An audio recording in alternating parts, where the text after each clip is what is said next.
அது ஒரு யாரோ ஒருத்தர் சொல்கிறாராம் ஆதவர்ஜுனா வந்து 30 நாளில் நம்ம அமைச்சரை அமைச்சிருவோம். நம்ம அமைச்சரை அமைச்ச பிறகு நம்ம நிறைய பேரை கவனிக்க வேண்டியிருக்கு. அதில் வந்து சாட்டை ஒரு ஆள்.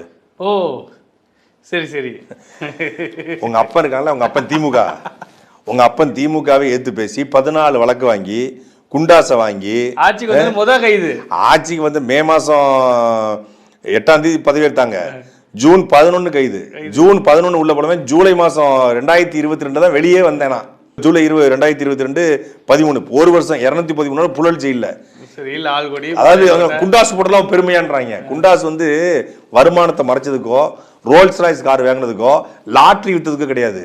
கனிமூல கொள்ளை எடுத்து பேசுனதுக்கு ஃபாக்ஸ்கான் கம்பெனியுடைய பெண் ஊழியருக்கு ஆதரவா பேசுறதுக்கு தான் குண்டாஸ். திமுகவுக்கே பார்த்தாச்சு. நீ எல்லாம் கரு இதுதான் அது நினைச்சிட்டு இருக்காப்ல. அது வந்து வந்தா நாங்க வந்து இது பண்ணிடுவோம். ஒரு பொண்ணு சொல்லுதுங்க, வந்துட்டாங்கன்னா அப்படியே தலைகீழ மாறிடுவாங்க. விஜய் மாதிரி ஒரு ஆள் உண்டா, விஜய் நான் வந்து தப்பா பேசிட்டேன், விஜய் நான் வந்து என்ன மன்னிச்சிருங்கண்ணா, நான் ஏதோ தெரியாம பேசிட்டேன், உங்க க்ரௌடை பார்த்து பேசிட்டேன் அப்படின்னு நீங்க எல்லாம் மன்னிப்பு கேட்டு போயிடுவீங்க. மே 4ஆம் தேதி தலைகீழ எல்லாம் மாறிடுமா. எல்லாரும் விஜயை புகழ ஆரம்பிச்சிருவாங்களாம். ஐயோ கொடுமை. அதாவது அவங்க எந்த மாதிரி ஒரு கற்பனை உலகத்துல வாழ்ந்துட்டு இருக்காங்க அப்படிங்கிறது. கற்பனையிலே வாழ்ந்து கற்பனையிலே அழிய போறாங்க.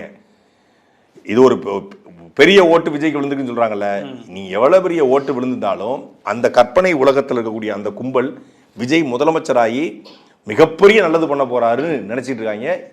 ஆம் ஆத்மிக்கு நிகழ்ந்தது விஜய்க்கு மே 4ஆம் தேதிக்கு பிறகு நிகழ ஆரம்பிக்கும். கண்டிப்பா. எடப்பாடி தொகுதியில் ஒருத்தன் தானே துரோகம் பண்ணிட்டு போனான்னு சொன்னீங்க. இந்த 4ஆம் தேதி ஆகட்டும். 4ஆம் தேதிக்கு அப்புறம் எத்தனை பேர் வெளியே வரான்னு மட்டும் பாருங்க.